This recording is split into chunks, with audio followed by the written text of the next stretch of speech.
Let's understand the need of analog to digital conversion. There are plenty of information available around us. In case, if this information has to be referred in future, they need to be recorded. Earlier form of recording the information were carried out using papers. Storing, preserving these paper documents and retrieving the information from a huge volume of paper records were found to be so difficult. Within a couple of years, Mr. Edison and his team came up with an alternate recorder called phonograph. Bell and Smith came up with a magnetic recording system to store information. In his invention, Smith used a magnetizable medium which is moved at a constant speed passing a recording head. An electrical signal which is analogous to the sound that is to be recorded is fed to the recording head, inducing a pattern of magnetization similar to that of the signal. He used a separate playback head that picked up the changes in the magnetic field from the tape and converted it into an electrical signal to be amplified and played back through a loudspeaker. Granular nature of the magnetic material added high frequency noise to the signal, generally referred to as tape hiss. The magnetic characteristics of the tape are also not linear in nature. Optical-based digital storage in the form of compact disc was developed in the year 1982 by Philips and Sony. When informations are stored in the form of digital signal, storing, preserving, and retrieving the data becomes much easier. Information are recorded, transferred from one device to the another in the form of signals. For example, the signal from the microphone is transferred to the audio processing equipment in the form of electrical signals. Signals can be categorized as analog signal or as a digital signal. Now let's see the difference between these two types of signals. Analog signals are continuous, time-varying signal, whereas information is stored in binary form in a digital system. Analog signals are described by the amplitude, period, frequency, and phase of the signal. Number of bits per second and sampling time are used to describe about the digital signal.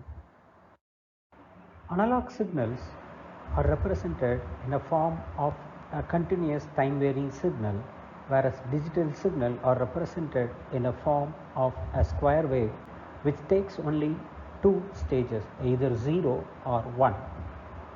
Analog signals are more prone to distortion, whereas digital signals are less prone to distortion.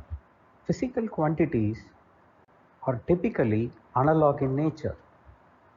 For example, temperature, pressure, velocity are very good examples for physical quantities. We need an analog to digital converter to translate the analog signals to digital numbers so microprocessor or a controller can read them. The output of the analog to digital converter would be a n-bit hexadecimal value. If required, the processed information are converted back to analog signal using DAC, which is digital to analog converter. Now let's focus on how an analog to digital converter works. Analog to digital converter are electronic integrated circuit which directly converts the continuous form of signal such as voltage to digital or binary form containing zeros and ones. The input analog signal can be of any range. For example, 0 to 10 volt or -5 to +5 volt, etc. The number of output pins of ADC will significantly represent The bit size of the analog to digital converter. Analog to digital converter works with two-step process: sampling and holding, secondly quantizing and encoding.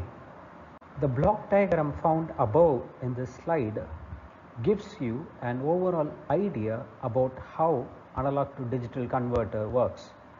The switch S is operated at a frequency Fs, which is otherwise known as sampling frequency.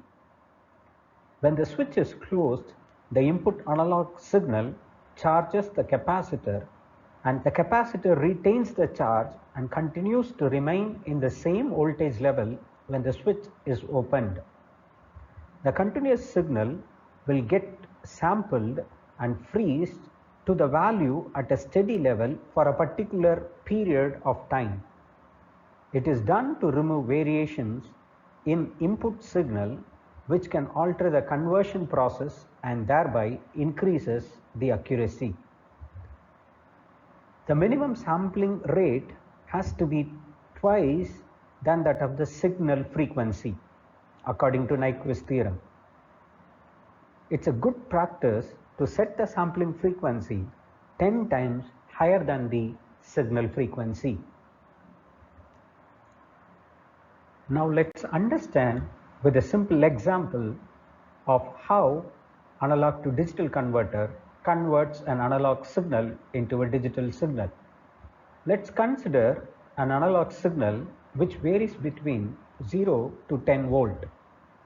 Analog to digital converter is given a positive reference of 10 volt and a negative reference of 0 volt.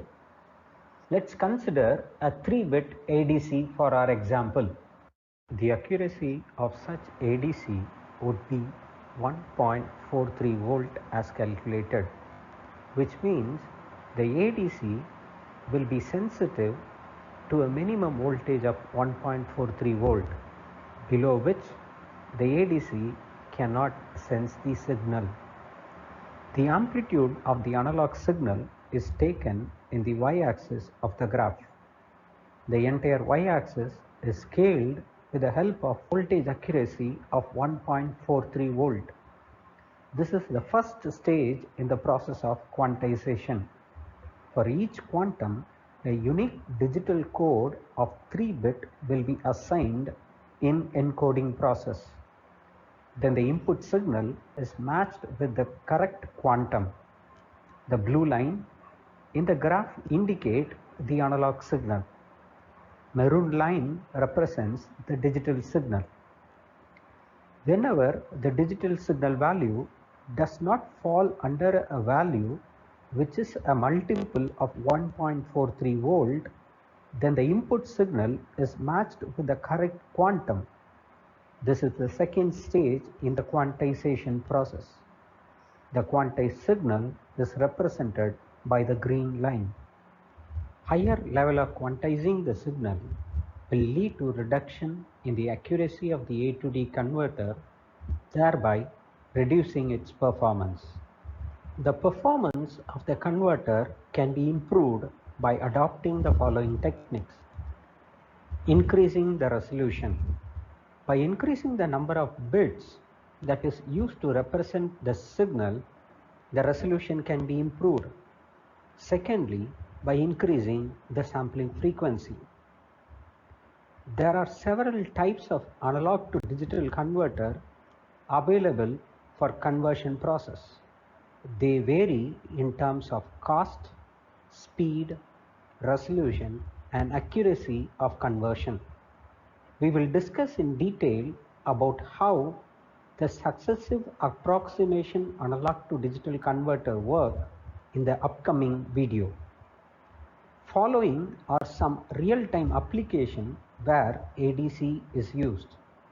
Inside a transducer, in a computer to convert the analog signal into digital, using light sensor, gyro sensor, in a cell phone, in an audio system where the volume knob to be sensed, in microcontrollers for developing a standalone application, in digital signal processors, for developing high-end applications like scientific instruments, digital storage oscilloscopes.